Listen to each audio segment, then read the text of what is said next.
ಭೈರವ್ ಹಾಗೂ ಮಾನಸಿ ಹತ್ರ ಒಂದು ಚಿಕ್ಕದಾದ ಜಮೀನಿತ್ತು. ಅಲ್ಲಿ ಇಬ್ರು ಕೃಷಿ ಕೆಲಸ ಮಾಡ್ತಾ ಇದ್ರು. ಅವರ ಹತ್ತಿರ 2 ಜೋಡೆತ್ತುಗಳಿತ್ತು. ಅವರ ಜಮೀನನ್ನು ಉಳಲು ಅವೆರಡು ಸಹಾಯ ಮಾಡ್ತಾ ಇತ್ತು. ಭೈರವ್ ದಿನವಿಡೀ ಜಮೀನಲ್ಲಿ ಕೆಲಸ ಮಾಡಿ ಕೊನೆಗೆ ಸುಸ್ತಾಗಿ ಮನೆಗೆ ವಾಪಸ್ಸಾಗ್ತಾ ಇದ್ದ. ಅವನು ತನ್ನ 2 ಜೋಡೆತ್ತುಗಳನ್ನ ಕಟ್ಟಹಾಕಿ ಮನೆ ಒಳಗಡೆ ಹೋಗಿ ಮಾನಸಿಯೊಂದಿಗೆ ಊಟನ ಮಾಡ್ತಾ ಇದ್ದ. ಇದು ಅವನ ದೈನಂದಿನ ದಿನಚರಿಯಾಗಿತ್ತು. ಒಂದಿನ ಬಿಸಿಲು ತುಂಬಾ ಜಾಸ್ತಿ ಇತ್ತು. ಭೈರವ್ ಮತ್ತೆ ಅವನ ಜೋಡೆತ್ತುಗಳು ಜಮೀನಿನ ಉಳುತ್ತಾ ಇದ್ರು. ಸೂರ್ಯ ಮುಳುಗೋ ಅಷ್ಟರಲ್ಲಿ ಭೈರವ್ ತುಂಬಾನೇ ದಣಿದಿದ್ದ. ಅವನು ಎಂದಿನಂತೆ ಮನೆಗೆ ಹಿಂತಿರುಗ್ದ. ತನ್ನ ಜೋಡೆತ್ತುಗಳನ್ನು ಕಟ್ಟಿ ಊಟ ಮಾಡೋದಕ್ಕೆ ಅಂತ ಮನೆ ಒಳಗಡೆ ಹೊರಟ. ಅವನು ಊಟ ಮಾಡಿ ಹಾಸಿಗೆ ಮೇಲೆ ಮಲಗಿದ್ದೇ ತಡ ಆತ ನಿದ್ದೆ ಮಾಡ್ಬಿಟ್ಟ. ಮಾರನೇ ದಿನ ಬೆಳಿಗ್ಗೆ ಭೈರವ್ ಮನೆ ಆಚೆ ಬಂದ ತಕ್ಷಣ ಆಗ ಮಾನ್ಸಿ ಏನಿದು? ಏನಾಯ್ತ್ರಿ? ನಮ್ಮಿನ್ನೊಂದು ಎತ್ತೆಲ್ಲಿದೆ? ಹ, ನೆನ್ನೆ ತನಕ ಇಲ್ಲೇ ಇತ್ತಲ್ಲ. ಅಯ್ಯೋ ದೇವ್ರೆ, ನೀವ್ ಚಿಂತೆ ಪಡ್ಬೇಡಿ, ಅದ್ ನಮ್ಗೆ ಖಂಡಿತ ಸಿಗತ್ತೆ. ಭೈರವ್ ಮತ್ತೆ ಮಾನ್ಸಿ ತಮ್ಮ ಎತ್ತುವನ್ನು ಹುಡ್ಕೋಕೆ ಇಡೀ ಊರೇ ತಿರುಗಾಡಿದ್ರು. ಮಗಳೇ, ನೀನಿಲ್ಲಿ ಕಪ್ಪಗಿರೋ ಎತ್ತುನೇನಾದ್ರೂ ನೋಡಿದ್ಯಮ್ಮ? ನಾನ್ ನೋಡಿಲ್ಲ ಆಂಟಿ. ಅಣ್ಣ, ನೀವು ಎಲ್ಲಾದ್ರೂ ಕಪ್ಪು ಬಣ್ಣದ ಎತ್ತನ್ನು ನೋಡಿದಿರಾ? ಇಲ್ಲಂತೂ ನಾನ್ ನೋಡಿಲ್ಲ. ಮಾನ್ಸಿ ಮತ್ತೆ ಭೈರವ್ ತಮ್ಮ ಎತ್ತುವನ್ನು ಹುಡುಕ್ತಾನೇ ಇದ್ರು. ಬೆಳಗ್ಗೆಯಿಂದ ಸಂಜೆನೇ ಆಗೋಯ್ತು. ಆದ್ರೆ ಭೈರವ್ನ ಎತ್ತಿನ ಬಗ್ಗೆ ಯಾವುದೇ ಸುಳಿವು ಸಿಗ್ಲಿಲ್ಲ. ದಣಿದು ಇಬ್ರು ಕೂಡ ಮನೆ ಸೇರಿದ್ರು. ಭೈರವ್ ತನ್ನ ಕೋಣೆಯಲ್ಲಿ ಕುತ್ಕೊಂಡು ಅಳೋದಕ್ಕೆ ಶುರು ಮಾಡ್ದ. ಈಗ ನಾನು ಬೇಸಾಯ ಹೇಗ್ ಮಾಡ್ಲಿ? ಒಂದ್ ಎತ್ತನ್ ತಗೊಂಡು ಹೇಗ್ ಬೇಸಾಯ ಮಾಡ್ಲಿ? ಅಳ್ಬೇಡ್ರಿ ನೀವು. ನೀವಿಷ್ಟೊಂದ್ ಚಿಂತೆ ಮಾಡ್ಬೇಡಿ. ಇದಕ್ಕೇನಾದ್ರೂ ಒಂದ್ ಪರಿಹಾರ ಮಾಡೋಣ. ಮಾನ್ಸಿ ಭೈರವ್ನ ಸಮಾಧಾನ ಮಾಡೋಕೆ ಪ್ರಯತ್ನ ಪಟ್ಲು. ಆದ್ರೆ ಭೈರವ್ ತನ್ನ ಎತ್ತನ್ನ ನೆನೆದು ತುಂಬಾನೇ ಭಾವುಕನಾಗಿದ್ದ. ಕೆಲವು ದಿನಗಳು ಉರುಳಿತ್ತು. ಈಗ ಭೈರವ್ ತನ್ನ ಜಮೀನಲ್ಲಿ ಕುಳಿತುಕೊಂಡು ಚಿಂತೆ ಮಾಡ್ತಿದ್ದ. ಅಲ್ಲಿ ಮಾನ್ಸಿ ಬಂದ್ಲು. ಏನ್ರಿ, ನಾವ್ ನಾಳೆ ನಗರಕ್ಕೆ ಹೋಗ್ಬೇಕು. ಅದ್ಯಾಕೆ? ಹೊಸ ಎತ್ತನ ಖರೀದಿಸೋಣ. ಆದ್ರೆ ನನ್ನ ಹತ್ರ ದುಡ್ಡಿಲ್ಲ. ಅದ್ ನನಗ್ ಗೊತ್ತು. ನಾನೀ ದುಡ್ಡನ್ನ ನಮ್ ಕಷ್ಟದ ಸಮಯಕ್ಕೆ ಬೇಕಾಗುತ್ತೆ ಅಂತ ಎತ್ತಿಟ್ಟಿದ್ದೆ. ಇದನ್ ತಗೊಳ್ಳಿ. ಈ ದುಡ್ಡಿಂದ ನಾಳೆ ನಾವು ಹೊಸ ಎತ್ತನ್ನ ಕೊಂಡ್ಕೊಳ್ಳೋಣ. ಭೈರವ್ನ ಮುಖದಲ್ಲಿ ಒಂದು ಮುಗುಳ್ನಗೆ ಬೀರಿತ್ತು. ಮಾರನೇ ದಿನ ಬೆಳಿಗ್ಗೆ ಭೈರವ್ ಮತ್ತೆ ಮಾನ್ಸಿ ಇಬ್ರು ನಗರದ ಮಂಡಿಗೆ ತಲುಪಿದ್ರು. ಅಲ್ಲಿ ಅವರಿಗೆ ತುಂಬಾನೇ ಎತ್ತುಗಳು ಕಂಡುವು. ಭೈರವ್ ಪ್ರತಿಯೊಂದು ಎತ್ತನ್ನು ತುಂಬಾನೇ ಸೂಕ್ಷ್ಮವಾಗಿ ಗಮನಿಸ್ದ. ಆಗ ಅವನ ಕಣ್ಣು ಒಂದು ಕಪ್ಪಾಗಿರೋ ಎತ್ತಿನ ಮೇಲೆ ಬಿತ್ತು. ಮಾನ್ಸಿ, ಇದು ನಮ್ ಎತ್ತು. ನಿಮ್ಗೆ ನಂಬಿಕೆ ಇದ್ಯಾ? ಹೌದು, ಇದನ್ನ ನಾನು ಚಿಕ್ಕ ವಯಸ್ಸಿಂದಲೇ ಸಾಕಿದ್ದೀನಿ. ಮಾನ್ಸಿ ಎತ್ತಿನ ಹತ್ರ ಹೋಗಿ ಅದನ್ನ ಸವರಲು ಶುರು ಮಾಡಿದ್ಲು. ಆಗ ಎತ್ತಿನ ಮಾರ್ತಾ ಇದ್ದವ ಅಲ್ಲಿಗೆ ಬಂದ. ಕಳ್ಳ, ಕಳ್ಳ! ಈ ಮನುಷ್ಯ ಕಳ್ಳ!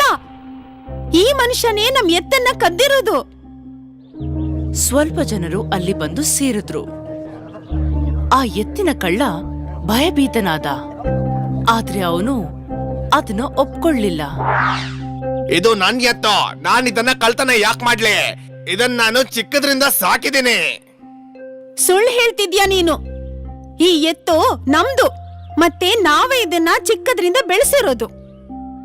ನಾನ್ ಯಾಕೆ ಸುಳ್ಳು ಹೇಳಿ? ಇಷ್ಟರಲ್ಲೇ ಮಾನಸಿಗೆ ಗೊತ್ತಾಗೋಯ್ತು.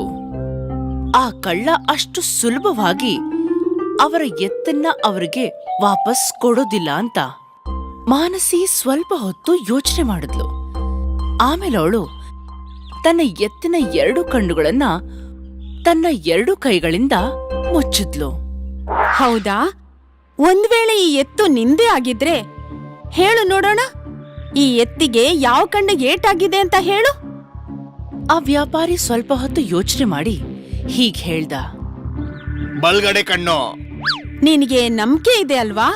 ಒಂದ್ ವೇಳೆ ಎಡಗಣ್ಣಿಗೆ ಏಟಾಗಿಲ್ಲ ಅಂದ್ರೆ ಈ ಎತ್ತು ನಮ್ದು ಅಂತ. ವ್ಯಾಪಾರಿ ಮತ್ತೆ ಯೋಚನೆ ಮಾಡಕ್ಕೆ ಶುರು ಮಾಡ್ದ. ಇಲ್ಲ ಇಲ್ಲ, ಎಡಗಡೆ ಕಣ್ಣು. ಮಾನಸಿ ತನ್ನ ಕೈಗಳನ್ನ ತೆಗೆದ್ಲು ಮತ್ತು ಹೀಗ್ ಹೇಳಿದ್ಲು. ಇದರ 2 ಕಣ್ಣುಗಳು ಕೂಡ ತುಂಬಾ ಚೆನ್ನಾಗಿದೆ. ಒಂದ್ ವೇಳೆ ಈ ಎತ್ತು ನಿಂದೆ ಆಗಿದ್ರೆ ನಿನಗೆ ಮೊದ್ಲೇ ಗೊತ್ತಾಗಿರ್ತಿತ್ತು. ಕಳ್ಳ ನೀನು.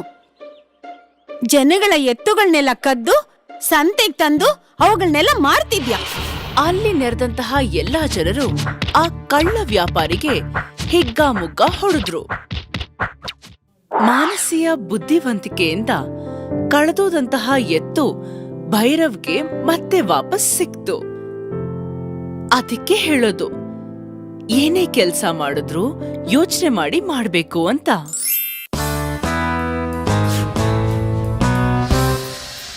ರಾಜಸ್ಥಾನದಲ್ಲಿ ಒಂದು ಸಮೃದ್ಧಿಯಾದ ನಗರವಿತ್ತು, ರಾಯ್ಪುರ್. ಇಲ್ಲಿ ಎಲ್ಲರೂ ಕಷ್ಟಪಟ್ಟು ತಮ್ಮ ಜೀವನವನ್ನ ನಡೆಸ್ತಾ ಇದ್ರು. ಆದರೆ ಒಬ್ಬ ಸೋಂಬೇರಿ ವ್ಯಕ್ತಿ ಇದ್ದ. ಆ ರೈತನ ಹೆಸರು ರೂಪ. ಈತನ ಜಮೀನು ತುಂಬಾ ದೊಡ್ಡದಾಗಿ ಮತ್ತು ಫಲವತ್ತತೆಯಿಂದ ಇತ್ತು. ಆದರೆ ಇವನು ಏನನ್ನು ಬೆಳಿತಿರ್ಲಿಲ್ಲ. ಯಾಕಂದ್ರೆ ಅವನಿಗೆ ಅದಿಷ್ಟನೇ ಇರ್ಲಿಲ್ಲ. ಡೈಲಿ ಬೆಳಗ್ಗೆ ಹೋಗ್ತಾ ಇದ್ದ ಹೊಲದತ್ರ, ಆದ್ರೆ ಅವನು ಏನೂ ಮಾಡ್ತಿರ್ಲಿಲ್ಲ.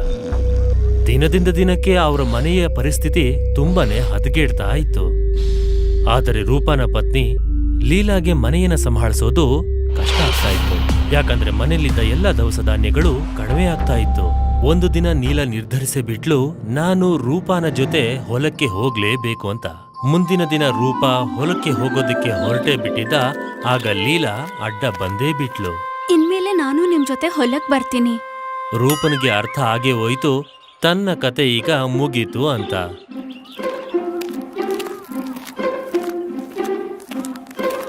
ಇಬ್ರು ಹೊಲಕ್ಕೆ ತಲುಪಿದ್ರು. ಆದ್ರೆ ಲೀಲಾ ಹೊಲವನ್ನ ನೋಡಿ ಆಶ್ಚರ್ಯವಾದ್ಲು. ಆಕೆಗೆ ಅರ್ಥನೇ ಆಗ್ಲಿಲ್ಲ, ದಿನ ಎಲ್ಲ ರೂಪ ಏನ್ ಮಾಡ್ತಾನೆ ಹೊಲದತ್ರ ಅಂತ.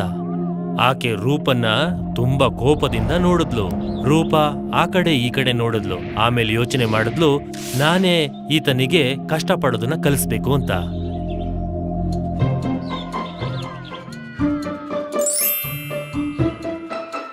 ಮತ್ತೆ ಅದರ ನಂತರ ರೂಪಾನಿಗೆ ಒಂದು ಕೊಡಲಿಯನ್ನ ಕೊಟ್ಲು ಮತ್ತೆ ಹೊಲದ ಕಡೆ ಸನ್ನೆ ಮಾಡಿದ್ಲು. ರೂಪ ಕೊಡಲಿಯಲ್ಲಿ ಗುಂಡಿ ಮಾಡ್ದ, ಈಕೆ ಬೀಜವನ್ನ ಬಿತ್ತಿದ್ಲು. ಸಂಜೆವರೆಗೂ ಅವರಿಬ್ರು ಕಷ್ಟಪಟ್ರು. ಮುಂದಿನ ದಿನ ಅದೇ ಕಾಯಕ ಮುಂದುವರಿತು. ಆಗ ಒಬ್ಬ ಋಷಿಮುನಿ ಅಲ್ಲಿಗೆ ಬಂದ್ರು. ಋಷಿಮುನಿ ನೋಡಿ ಲೀಲಾ ಆತನಿಗೆ ನೀರನ್ನ ತಂದ್ಲು. ಮತ್ತೆ ರೂಪ ಆತನಿಗೆ ತಿನ್ನೋದಿಕ್ಕೆ ಚಟ್ನಿ ರೋಟಿಯನ್ನ ಕೊಟ್ಟ. ಈ ದಂಪತಿಗಳು ಮಾಡಿದ ಸೇವೆಗೆ ಆತನು ಪ್ರಸನ್ನನಾದನು. ನಾನು ನಿಮ್ಮ ಈ ಸೇವೆಗೆ ಪ್ರಸನ್ನನಾಗಿದ್ದೇನೆ, ಕೇಳಿ, ಏನು ಬೇಕು ನಿಮಗೆ? ಲೀಲಾ ರೂಪಾನ ಕಡೆ ನೋಡಿದ್ಲು. ಆಗ ರೂಪಾನಿಗೆ ಏನೋ ಒಂದು ಹೊಳಿತು. ನಮ್ಗೇನಾದ್ರೂ ಕೊಡ್ಲೇಬೇಕು ಅನ್ಸಿದ್ರೆ ನಮಗೊಂದು ಸೇವಕನ ಕೊಡಿ. ಆ ಸೇವಕ ನಮ್ಮ ಎಲ್ಲಾ ಕೆಲಸಗಳನ್ನು ಮಾಡಬೇಕು. ಲೀಲಾ ರೂಪ ಕೇಳಿದ ವರವನ್ನು ಕೇಳಿ ಸ್ವಲ್ಪ ಅಸಂತುಷ್ಟನಾದಳು. ಸರಿ, ನೀವಿಬ್ಬರು ಇದನ್ನೇ ಬಯಸುವುದಾದರೆ ಸರಿಯಾಗಲಿ. ಆದರೆ ನೆನಪಿರ್ಲಿ, ನಿನ್ನ ಬಳಿ ಅಷ್ಟೂ ಕೆಲಸವಿರಬೇಕು. ಆತ ಯಾವಾಗಲೂ ಕೆಲಸ ಮಾಡುವಷ್ಟು. ಹೌದು, ನಮ್ಮ ಹತ್ರ ಬಹಳ ಕೆಲ್ಸಗಳಿವೆ. ನೀವು ನನಗೆ ಸೇವಕನ ಕೊಡಿ. ತಥಾಸ್ತು. ಋಷಿಯು ತನ್ನ ಕಮಂಡಲದಿಂದ ನೀರನ್ನು ಕ್ಷೀಣಿಸಿ ಒಂದು ವಿಶಾಲವಾದ ರಾಕ್ಷಸ ಪ್ರತ್ಯಕ್ಷನಾಗಿ ಮಾಡಿದ. ನನಗೆ ಕೆಲ್ಸ ಕೊಡಿ ಯಜಮಾನ್ರೇ, ಇಲ್ಲಂದ್ರೆ ನಿಮ್ನ ತಿಂದಾಕ್ಬಿಡ್ತೀನಿ.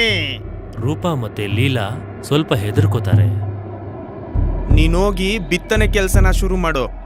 ಬೀಜಗಳು ಆ ಬುಟ್ಟಿಯಲ್ಲಿದೆ. ಈಗ ನಾನು ಹೊರಡ್ತೀನಿ, ಆದರೆ ನೆನಪಿರ್ಲಿ, ಆತ ಸದಾ ಕೆಲಸ ಮಾಡ್ತಿರ್ಬೇಕು.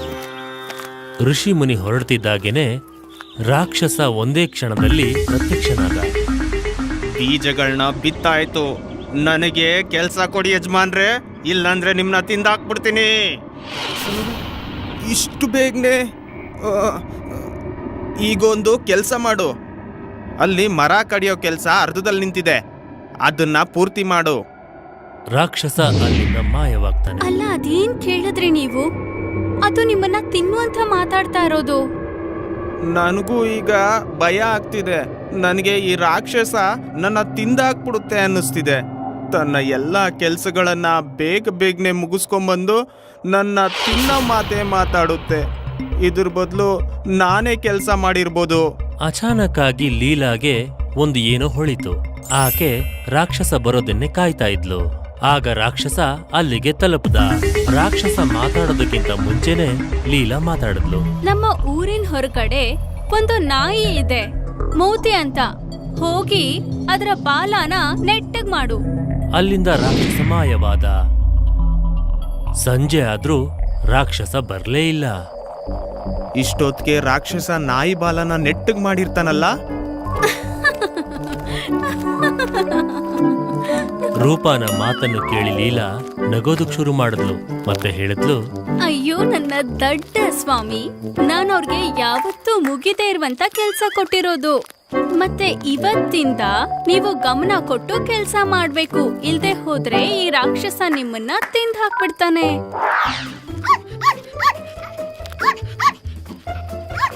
ಈ ಕೆಲ್ಸ ಮುಗಿಸಿ ಮನೆಗ್ ಬರ್ಬೇಕು, ಮನೆಯಲ್ಲಿ ತುಂಬಾ ಕೆಲ್ಸ ಇದೆ. ರೂಪಾನ ಬುದ್ಧಿವಂತಿಕೆ ಅವನ ಜೀವವನ್ನ ಉಳಿಸ್ತು. ಮತ್ತವನಿಗಿದು ಅರ್ಥ ಆಯ್ತು, ಕಷ್ಟ ಪಡೋದ್ರಿಂದ ಒಳ್ಳೇದಾಗತ್ತೆ ಅಂತ. ಜೀವ ಉಳಿಸ್ಕೊಂಡು ತನ್ನನ್ನು ತಾನು ಜೀವನದಲ್ಲಿ ಒಂದು ಒಳ್ಳೆ ಬುದ್ಧಿ ಕಲಿತ. ಇದು ದುರ್ಗಾದೇವಿಯ ಕತೆ. ತನ್ನ ಗಂಡ ಸತ್ತ ನಂತರ ಮನೆಯ ಎಲ್ಲ ಜವಾಬ್ದಾರಿಗಳನ್ನು ತನ್ನ ತಲೆ ಮೇಲೆ ಹೊತ್ತಳು. ದುರ್ಗಾದೇವಿಗೆ 3 ಮಕ್ಕಳಿದ್ದರು, ಓಂ, ಜೈ ಮತ್ತು ಜಗದೀಶ್. ಓಂ ದೊಡ್ಡ ವಿದ್ವಾಂಸನಾಗಿದ್ದ, ಅವನಿಗೆ ವೇದಗಳ ಜ್ಞಾನವಿತ್ತು. ಜೈ ಒಬ್ಬ ವ್ಯಾಪಾರಿಯಾಗಿದ್ದ ಮತ್ತು ಜಗದೀಶ್ ರೈತನಾಗಿದ್ದ. ಅವನು ದುರ್ಗಾದೇವಿಯ ತೋಟದಲ್ಲಿ ಬೆಳೆಗಳನ್ನು ಬೆಳೆಯುತ್ತಿದ್ದ. ಸಮಯದ ಜೊತೆಗೆ ದುರ್ಗಾದೇವಿಯು ತನ್ನ 3 ಜನ ಮಕ್ಕಳಿಗೂ ಮದುವೆ ಮಾಡಿದಳು. ಸೊಸೆಯಂದಿರು ಬಂದ ಮೇಲೆ ಮನೆಯಲ್ಲಿ ಏರುಪೇರುಗಳು ನಡೆಯುತ್ತಲೇ ಇದ್ದವು. ಆದರೆ ದುರ್ಗಾದೇವಿ ಇಂತಹ ಮಾತುಗಳಿಗೆ ಮಹತ್ವವನ್ನು ನೀಡುತ್ತಿರಲಿಲ್ಲ. ಹೀಗೆ ಒಂದು ದಿನ ಈ 3 ಜನರ ಜಗಳ ತುಂಬಾ ಬೆಳೆಯಿತು. ಜಗದೀಶನ ಹೆಂಡತಿ ಜಗದೀಶನೆಡೆಗೆ ಹೋದಳು. ಈ ಮನೇಲಿ ಎಲ್ಲರೂ ತಿಂತಾ ಇರೋದು ನೀವು ಬೆಳೆಸಿದ್ದೇನೆ ತಾನೇ? ಹೌದು. ಅದಕ್ಕೆ ನಿಮ್ಮಮ್ಮನ ಹತ್ರ ನೀವು ನಿಮ್ಮ ಭಾಗನ ಕೇಳಿ. ಎಲ್ಲರೂ ಸ್ವಲ್ಪ ಕಷ್ಟಪಟ್ಟು ನೋಡ್ಲಿ ಬಿಡಿ, ಆಗ ನಿಮ್ಮ ಕಷ್ಟ ಏನು ಅಂತ ಎಲ್ಲರಿಗೂ ಗೊತ್ತಾಗುತ್ತೆ. ಜಗದೀಶನು ತನ್ನ ಹೆಂಡತಿಗೆ ಅರ್ಥೈಸಲು ಪ್ರಯತ್ನ ಪಟ್ಟನು, ಆದರೆ ಅವಳು ಅರ್ಥ ಮಾಡಿಕೊಳ್ಳಲಿಲ್ಲ. ಕೊನೆಗೆ ಜಗದೀಶನು ತನ್ನ ಅಮ್ಮನೆಡೆಗೆ ಹೋದನು. ಅಮ್ಮ, ಈ ದಿನದ ಜಗಳದಿಂದ ಸಾಕಾಗೋಗಿದೆ. ನಾವೆಲ್ಲರೂ ಏನ್ ಹೇಳ್ತೀವಿ ಅಂದ್ರೆ ನೀವು ಆಸ್ತಿನ ಭಾಗ ಮಾಡೋದೇ ಒಳ್ಳೇದು ಅನ್ಸುತ್ತೆ. ಹೌದಮ್ಮ, ಇದೇ ಸರಿ ಅನ್ಸುತ್ತೆ ನನಗೆ. ನನಗೂ ಒಪ್ಪಿಗೆ ಇದೆ. ದುರ್ಗಾದೇವಿಯು ತನ್ನ 3 ಜನ ಮಕ್ಕಳನ್ನು ದಿಟ್ಟಿಸಿ ನೋಡಿದಳು. ಆಮೇಲೆ ಹೇಳಿದಳು, ಸರಿ, ನಿಮ್ಗೆಲ್ಲ ಇದೇ ಬೇಕು ಅನ್ನೋದಾದ್ರೆ ನಾನು ಈ ಮನೇನ ಭಾಗ ಮಾಡ್ತೀನಿ. ಆದ್ರೆ ಅದಕ್ಕೂ ಮುಂಚೆ ನಾವು ಸಂಪೂರ್ಣ ಪರಿವಾರ ಸಮೇತರಾಗಿ ಗಂಗಾಗ್ ಹೋಗಿ ಡುಬ್ಕಿ ಹಾಕಿ ಬರೋಣ. ಆಗ ವಾಪಸ್ ಬಂದ್ಮೇಲೆ ನಿಮ್ಮೆಲ್ಲರಿಗೂ ನಿಮ್ಮ ಪಾಲನ್ನ ಕೊಡ್ತೀನಿ ನಾನು. 3 ಜನ ಅಣ್ಣ ತಮ್ಮಂದಿರು ಒಪ್ಪಿಕೊಂಡರು. ಕೆಲವು ದಿನಗಳ ನಂತರ ಅವರೆಲ್ಲ ತೀರ್ಥಯಾತ್ರೆಗೆ ಹೊರಟರು. ಓಂ ತನ್ನ ದುಡ್ಡಿನ ಚೀಲವನ್ನು ತನ್ನ ತಾಯಿಗೆ ನೀಡಿದ. 2 ದಿನಗಳ ಪ್ರಯಾಣದ ನಂತರ ಅವರು ಒಂದು ದೇವಸ್ಥಾನಕ್ಕೆ ತಲುಪಿದರು. ಎಲ್ಲರೂ ಆ ಭಗವಂತನ ದರ್ಶನ ಮಾಡಿದರು. ತದನಂತರ ಎಲ್ಲರೂ ಗಂಗೆಯಲ್ಲಿ ಮುಳುಗಿ ಸ್ನಾನ ಮಾಡಲು ಹೋದರು. ಹೀಗೆ ದುರ್ಗಾದೇವಿಯು ಮುಳುಗಿ ಎದ್ದಾಗ ಅವಳು ತನ್ನ ಕೈಯಲ್ಲಿದ್ದ ಚೀಲವನ್ನು ಕೈಬಿಟ್ಟಳು. ಹೀಗೆ ಎಲ್ಲರೂ ಮುಳುಗಿದರು ಹಾಗೂ ಗಂಗೆಯ ತೀರದಲ್ಲಿ ಕುಳಿತುಕೊಂಡರು. ತೀರ್ಥಯಾತ್ರೆನೂ ಆಯ್ತು, ಗಂಗಾ ನದಿ ಸ್ನಾನನೂ ಆಯ್ತು. ಈಗ ಮನೆಗೆ ವಾಪಸ್ ಹೋಗಿ ಆಸ್ತಿ ಭಾಗ ಮಾಡೋದೊಂದು ಉಳಿತು.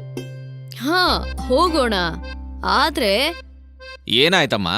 ಹಣ ಇದ್ದಿದ್ ಚೀಲ ಎಲ್ಲಿ ಹೋಯ್ತು? ನಿನ್ನ ಹತ್ರನೇ ಇತ್ತಲ್ಲಮ್ಮ. ಹಾ, ಹಾ, ನನ್ನ ಹತ್ರನೇ ಇತ್ತು. ಆದ್ರೆ ಈಗೆಲ್ ಹೋಯ್ತು? ಗಂಗಾ ನದಿಯಲ್ಲಿ ಹರ್ಕೊಂಡು ಹೋಯ್ತಾ ಹೆಂಗೆ? ಆದ್ರೀಗ ನಾವೇನ್ ಮಾಡೋದು? ನಮ್ ಹತ್ರ ದುಡ್ಡೇ ಇಲ್ವಲ್ಲ ಈಗ.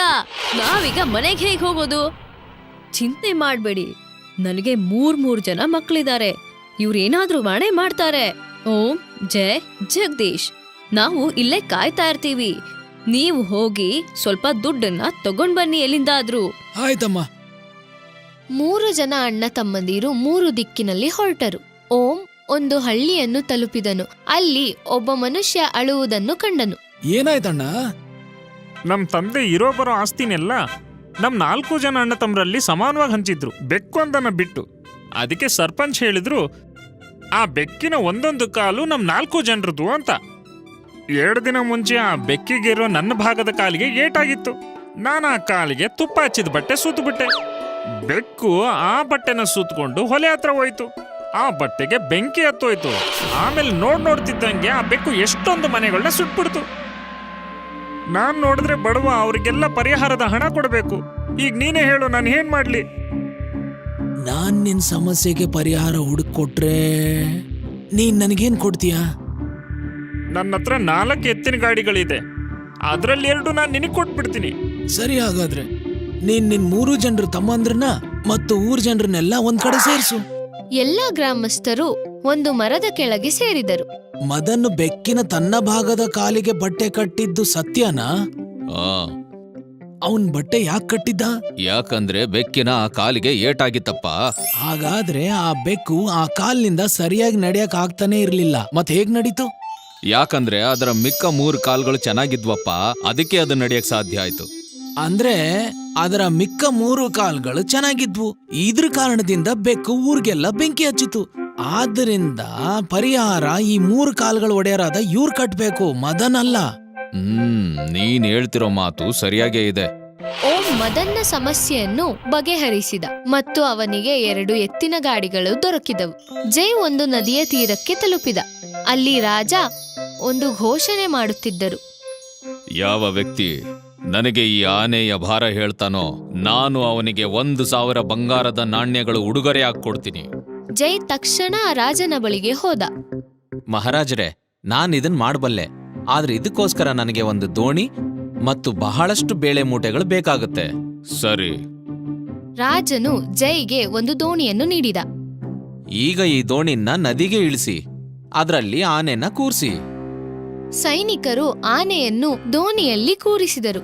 ಆಮೇಲೆ ಜೈ ಇಜ್ಜಿಲಿನಿಂದ ಒಂದು ಗುರುತು ಮಾಡಿದ, ದೋಣಿ ನದಿಯಲ್ಲಿ ಮುಳುಗಿರುವವರೆಗೂ. ಈಗ ಆನೆನ ದೋಣಿಯಿಂದ ಆಚೆ ತೆಗಿರಿ. ಈ ದೋಣಿಯಲ್ಲಿ ಬೇಳೆ ಮೂಟೆಗಳನ್ನ ತುಂಬಿಸಿ. ಸೈನಿಕರು ಆನೆಯನ್ನು ಆಚೆ ತೆಗೆದರು ಹಾಗೂ ದೋಣಿಯಲ್ಲಿ ಬೇಳೆಗಳ ಚೀಲವನ್ನು ತುಂಬುತ್ತಾ ಹೋದರು. ಗುರುತಿನ ಮಟ್ಟ ಮುಳುಗುವವರೆಗೂ. ಸಾಕು ಸಾಕು ಸಾಕು, ಈಗಿಲ್ಲಿರೋ ಬೇಳೆ ಮೂಟೆಗಳನ್ನೆಲ್ಲ ತೂಕ ಮಾಡಿ ನೋಡ್ರಿ. ಸೈನಿಕರು ಬೇಳೆಗಳ ತೂಕ ಹಾಕಿದರು. ಮಹಾರಾಜರೇ, 3,000 ಕಿಲೋ. ಹಾಗಾದ್ರೆ ಮಹಾರಾಜರೇ, ಈ ಆನೆಯ ಭಾರ 3,000 ಕಿಲೋ.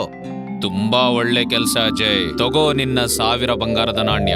ಜೈಗೆ 10,000 ಚಿನ್ನದ ನಾಣ್ಯಗಳು ದೊರಕಿದವು.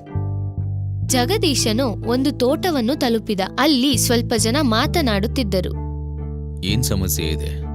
ಈ ಗದ್ದೆಯಲ್ಲಿ ನೀರು ಹರಿತ ಹೆಂಗಿದೆ ಅಂದ್ರೆ ಯಾವುದು ಬೆಳೆ ನಿಲ್ಲೋದೇ ಇಲ್ಲ. ಏನ್ ಮಾಡ್ಬೇಕು ಗೊತ್ತಾಗ್ತಿಲ್ಲ. ನಾನೀ ಸಮಸ್ಯೆಗೆ ಪರಿಹಾರ ಕಂಡಿಡಿಬಲ್ಲೆ, ಆದ್ರೆ ನನಗೇನ್ ಸಿಗುತ್ತೆ? ನಾನ್ ನಿನಗೆ 2 ಮೂಟೆ ಅಕ್ಕಿ ಮತ್ತೆ 2 ಮೂಟೆ ಬೇಳೆ ಕೊಡಬಲ್ಲೆ. ಸರಿ, ನನಗೆ ತುಂಬಾ ತೆಂಗಿನಕಾಯಿಗಳ ಸಿಪ್ಪೆಗಳು ಬೇಕಾಗುತ್ತೆ. ಕೊಡೋಣ. ಜಗದೀಶನು ಎಳನೀರಿನ ಚಿಪ್ಪಿನೊಳಗಡೆ ಬೆಳೆಯನ್ನು ನೆಟ್ಟನು ಮತ್ತು ಅವುಗಳನ್ನು ನೆಂದಿರೋ ಮಣ್ಣಿನಲ್ಲಿ ಬಿತ್ತಿದನು. ಅದೇ ರೀತಿ ಅವನು ಭತ್ತವನ್ನು ಸಣ್ಣ ತುಂಡಾಗಿ ಬಿತ್ತಿದನು. ಈಗ ಇದೇ ತರ ಎಲ್ಲ ಗದ್ದೆಯಲ್ಲೂ ನಾಟಿ ಮಾಡಿ. ಜಗದೀಶನಿಗೆ 2 ಚೀಲ ಭತ್ತ ದೊರೆಯಿತು. 3 ಜನ ಅಣ್ಣ ತಮ್ಮಂದಿರು ತನ್ನ ತಾಯಿಯ ಬಳಿಗೆ ಹೊರಟರು. ತಗೋಮ್ಮ, 2 ಎತ್ತಿನ ಬಂಡಿ. ಇದು 1,000 ಬಂಗಾರದ ನಾಣ್ಯ, ಮತ್ತೆ ಇವು 2 ಮೂಟೆ ಅಕ್ಕಿ ಬೇಳೆ.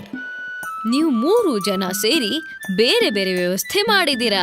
ಜಗದೀಶ್, ನಿನಗನ್ಸುತ್ತೆ ನೀನೊಬ್ನೇ ಈ ಮನೇನ ನಡೆಸ್ತಾ ಇದೀಯಾ ಅಂತ. ಆದ್ರೆ ಆ ಥರ ಅಲ್ಲ. ನೋಡು, ಓಂ ಗಾಡಿ ತಗೊಂಡ್ ಬಂದ, ಜೆ ಚಿನ್ನದ ನಾಣ್ಯಗಳನ್ನ, ಮತ್ತೆ ನೀನು ಧಾನ್ಯವನ್ನ. ನನಗೆ ಅರ್ಥ ಆಯ್ತಮ್ಮ.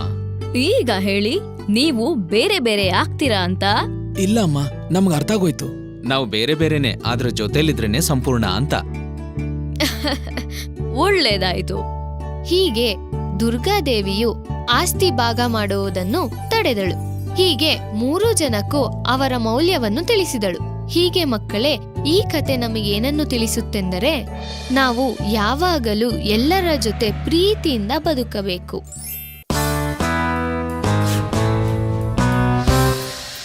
ರಾಜಸ್ಥಾನದ ಒಂದು ಊರಿನಲ್ಲಿ ಒಂದು ವಯಸ್ಸಾದ ಮುದುಕಿ ವಾಸವಾಗಿದ್ಲು. ಅವಳಿಗೆ 2 ಹರಿಯದ ಗಂಡು ಮಕ್ಕಳಿದ್ರು. ಆ ವಯಸ್ಸಾದ ಹೆಂಗಸಿನ ಆರೋಗ್ಯ ಹದಗೆಟ್ಟಿತ್ತು. ಆದ್ರೂ ಅವಳು ಮನೆಯಲ್ಲಿ ಬಟ್ಟೆಗಳನ್ನ ಹೊಲ್ದು ತನ್ನ ಸಂಸಾರನ ನಿಭಾಯಿಸ್ಕೊಂಡು ಹೋಗ್ತಾ ಇದ್ಲು. ಅವಳ 2 ಗಂಡು ಮಕ್ಕಳು ಕೆಲ್ಸ ಹುಡ್ಕೊಂಡು ದೂರ ದೂರ ಪ್ರಯಾಣನ ಮಾಡ್ತಾ ಇದ್ರು. ಆದ್ರೂ ಅವ್ರಿಗೆ ಎಲ್ಲೂ ಕೂಡ ಕೆಲ್ಸಾನೇ ಸಿಗ್ತಾ ಇರ್ಲಿಲ್ಲ. ಒಂದಿನ ಆ ಮುದಿ ಹೆಂಗಸಿನ ಆರೋಗ್ಯ ತುಂಬಾನೇ ಹದಗೆಟ್ಟಿತು. ಆಮೇಲೆ ಆಕೆ ಹಾಸಿಗೆ ಹಿಡಿದ್ಲು. ಸ್ವಲ್ಪ ದಿನ ಆದ್ಮೇಲೆ ಆಕೆ ಸ್ವರ್ಗವಾಸಿ ಆದ್ಲು. ನಂತರ ಆಕೆಯ 2 ಗಂಡ್ಮಕ್ಳು ದಿಕ್ಕಾಪಾಲಾದ್ರು. ಅವಳ ಪುಣ್ಯತಿಥಿಯ ದಿನ ಆಕೆಯ ತಂಗಿ ಅವರಿಬ್ಬರ ಮಕ್ಕಳನ್ನ ಭೇಟಿ ಮಾಡೋಕೆ ಅಂತ ಬಂದ್ಲು. ಅಕ್ಕ, ಯಾಕ್ ನಮ್ಮನ್ನೆಲ್ಲ ಬಿಟ್ಟು ಹೋಗ್ಬಿಟ್ಟೆ ನೀನು? ಅಯ್ಯೋ ದೇವ್ರೇ.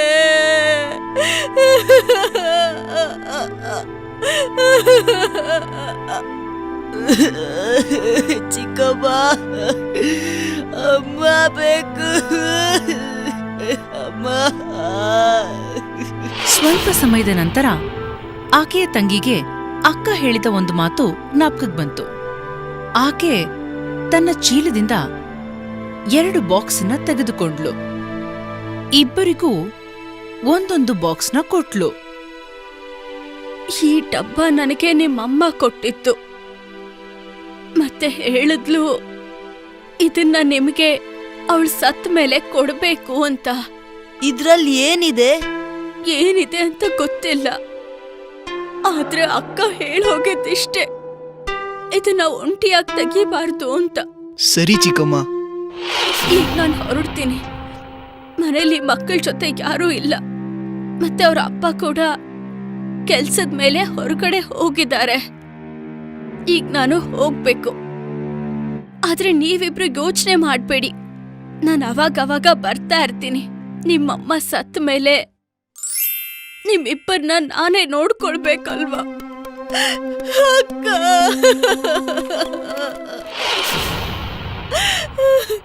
ಆಕೆ ತನ್ನ ದುಃಖನ ಸಂಭಾಳಿಸ್ಕೊಂಡು ಅಲ್ಲಿಂದ ಹೊರಟು ನಿಂತ್ಲು. ಅದಾದ್ಮೇಲೆ ಆಕಾಶ್ ಮತ್ತು ವಿಕಾಸ್ ಸಿಂಗ್ ತಮ್ಮ ತಮ್ಮ ಡಬ್ಬಗಳನ್ನ ತೆರೆದ್ರು. ಆ ಡಬ್ಬದ ಒಳಗೆ ಒಂದು ಪತ್ರ ಇತ್ತು. ಆ ಪತ್ರದಲ್ಲಿ ಈ ರೀತಿ ಬರೆದಿತ್ತು: ಒಂದು ಜಾದುವಿನ ಮುತ್ತನ್ನ ತಗೊಂಡು ಉತ್ತರದ ದಿಕ್ಕಿನ ಕಡೆ ಪಯಣಿಸು, ಆಗ ನಿನಗೆ ಅಲ್ಲಿ ನಿನ್ನ ಜೀವನ ಪ್ರಾಪ್ತಿಯಾಗುತ್ತೆ ಅಂತ ಬರ್ದಿತ್ತು. ಒಂದು ವೇಳೆ ಆ ಜಾದುವಿನ ಮುತ್ತು ಕೈ ಜಾರಿ ಕೆಳಗ್ಬಿದ್ರೆ ಆ ಜಮೀನು ನಿಂದಾಗತ್ತೆ ಅಂತ ಕೂಡ ಬರ್ದಿತ್ತು. ಕಷ್ಟಪಡು ಮತ್ತೆ ಜೀವನನ ಸುಖಮಯವಾಗಿ ಸಾಗಿಸು. ನಿನ್ನ ಪ್ರೀತಿಯ ತಾಯಿ. ಅಣ್ಣ, ಇದೇನಿದು? ಗೊತ್ತಿಲ್ಲ, ಆದ್ರೆ ಅಮ್ಮ ಬರ್ದಿದ್ದಾರೆ ನಾವಲ್ಲಿಗೆ ಹೋಗ್ಬೇಕು ಅಂತ. 2 ಗಂಡ್ಮಕ್ಳು ಊರನ್ನ ಬಿಟ್ರು, ಉತ್ತರದ ದಿಕ್ಕಿನ ಕಡೆ ಪಯಣಿಸಿದ್ರು. 2 ಕಾಡನ್ನ ಕೂಡ ದಾಟಿದ್ರು. ಹೀಗೆ ಅವರು ನದಿ ಕೂಡ ದಾಟಿದ್ರು.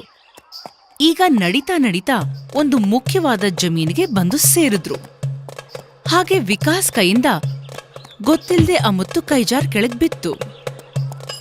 ಹೀಗೆ ನೋಡ್ತಿರ್ಬೇಕಾದ್ರೆ ಆ ದೊಡ್ಡ ಜಮೀನಿನ ಸುತ್ತ ಇದ್ದಕ್ಕಿದ್ದ ಹಾಗೆ ಒಂದು ಕಲ್ಲಿನ ಕೋಟೆ ಸೃಷ್ಟಿಯಾಗೋಯ್ತು. ವಿಕಾಸ್ ಇದು ನೋಡಿ ಒಂದೇ ಸಲ ಖುಷಿಪಟ್ಟ. ಅರೆ ವಾ, ಈ ಜಮೀನು ನಂದು. ಇಷ್ಟು ದೊಡ್ಡದಾ? ಇದಂತೂ ನನ್ನ ಭಾಗ್ಯನೇ. ಅಭಿನಂದನೆಗಳು ಅಣ್ಣ, ನಿಮ್ಗೆ ತುಂಬಾ ತುಂಬಾ ಅಭಿನಂದನೆಗಳು. ಧನ್ಯವಾದ ತಮ್ಮ. ಅಮ್ಮ ನಿನಗೋಸ್ಕರನು ಏನಾದ್ರೂ ಒಳ್ಳೇದು ಯೋಚನೆ ಮಾಡಿರ್ತಾರೆ. ಹಾ ಅಣ್ಣ, ನಾನು ನನ್ನ ಪ್ರಯಾಣ ಮುಂದುವರಿಸ್ತೀನಿ. ಆಕಾಶ್ ತನ್ನ ಪಯಣನ ಮುಂದುವರಿಸ್ದ. ಬೆಳಿಗ್ಗೆಯಿಂದ ರಾತ್ರಿ ಅವನು ನಡೀತಾನೆ ಇದ್ದ. ಹೀಗೆ ನಡೀತಿರ್ಬೇಕಾದ್ರೆ ಅವನ ಕಾಲಿನಲ್ಲಿ ಬೊಬ್ಬೆನೇ ಬಂದ್ಬಿಟ್ಟಿತ್ತು. ಅವನ ಕಾಲುಗಳು ಅವನ ಮಾತನ್ನ ಕೇಳದೆ ಇದ್ದಾಗ ಅವನಿಗೆ ತುಂಬಾನೇ ಅಳು ಬಂದ್ಬಿಡ್ತು. ಅಮ್ಮ, ನನ್ನ ಹಣೆ ಬರದಲ್ಲಿ ನೀನ್ ಇಷ್ಟೊಂದು ಕಷ್ಟ ಬರ್ದಿದ್ಯಾ? ನನ್ನ ಪಾಲಿಗೆ ಇಷ್ಟೊಂದು ಸಂಕಷ್ಟನ ಅಮ್ಮ? ಅಣ್ಣನ್ಗೆ ಅವನ್ ಪಾಲಿನ ಫಲ ಸಿಕ್ಕಾಯ್ತು, ಆದ್ರೆ ನನ್ಗೋಸ್ಕರ ನಿನ್ ಬಳಿ ಏನೂ ಇಲ್ವಾ ಅಮ್ಮ? ಆಕಾಶ್ನ ಆತ್ಮವಿಶ್ವಾಸ ಕುಗ್ಗತೊಡಗಿತು. ಆದ್ರೆ ಅವನು ಯಾವುದಕ್ಕೂ ಹಿಂಜರಿಲಿಲ್ಲ. ನಂತರ ಅವನು ನಡೆಯೋಕ್ ಶುರು ಮಾಡ್ದ. ಆಕಾಶ್ ಹೀಗೆ ಎಷ್ಟೋ ದಿನಗಳು ನಡೀತಾನೆ ಇದ್ದ. ಎಷ್ಟೋ ಮರುಭೂಮಿಗಳನ್ನ ಅವನು ದಾಟಿ ಒಂದು ದಟ್ಟವಾದ ಬೆಟ್ಟಕ್ಕೆ ಬಂದು ನಿಂತ. ಆಕಾಶ್ ನೀರನ್ನು ಕುಡಿಬೇಕು ಅಂತ ತನ್ನ 2 ಕೈಯನ್ನ ಚಾಚಿದಾಗ ಅವನ ಕೈಯಲ್ಲಿದ್ದಂತಹ ಮುತ್ತು ಅಲ್ಲಿ ಕೆಳಜಾರ್ಬಿತ್ತು. ಅವನ ಆಶ್ಚರ್ಯಕ್ಕೆ ಆ ಬೆಟ್ಟದ ಸುತ್ತಲೂ ಕೂಡ ಒಂದು ಕೋಟೆನೆ ಸೃಷ್ಟಿಯಾಯಿತು. ಆಕಾಶ್ ಇದನ್ನ ನೋಡಿ ಆಶ್ಚರ್ಯನಾದ. ಅವನು ಕನಸಿನಲ್ಲೂ ಅನ್ಕೊಂಡಿರ್ಲಿಲ್ಲ ಅವನತ್ರ ಇಷ್ಟು ದೊಡ್ಡ ಜಮೀನು ಒಂದಿನ ಬರುತ್ತೆ ಅಂತ. ಧನ್ಯವಾದ ಅಮ್ಮ. ನಾನು ನನ್ನ ಕನಸಿನಲ್ಲೂ ಇಷ್ಟು ದೊಡ್ಡ ಜಮೀನ್ ಬಗ್ಗೆ ಕನಸು ಕಂಡಿರ್ಲಿಲ್ಲ. ಧನ್ಯವಾದ ಅಮ್ಮ. ಆಕಾಶ್ ತುಂಬಾನೇ ಖುಷಿ ಪಟ್ಟ. ಆಕಾಶ್ ಅಲ್ಲಿ ವ್ಯವಸಾಯ ಮಾಡೋಕೆ ಶುರು ಮಾಡ್ದ. ಅವನು ಎಲ್ಲೆಲ್ಲಗದ್ನೋ ಅಲ್ಲೆಲ್ಲ ಅವನಿಗೆ ಚಿನ್ನದ ಗಣಿ ಕಾಣ್ತಾ ಇತ್ತು. ಇದನ್ನೆಲ್ಲ ನೋಡಿ ಆಕಾಶ್ ಆಶ್ಚರ್ಯನಾದ. ಅವನು ತನ್ನ ಕಣ್ಣನ್ನ ತಾನೇ ನಂಬ್ತಾ ಇರ್ಲಿಲ್ಲ.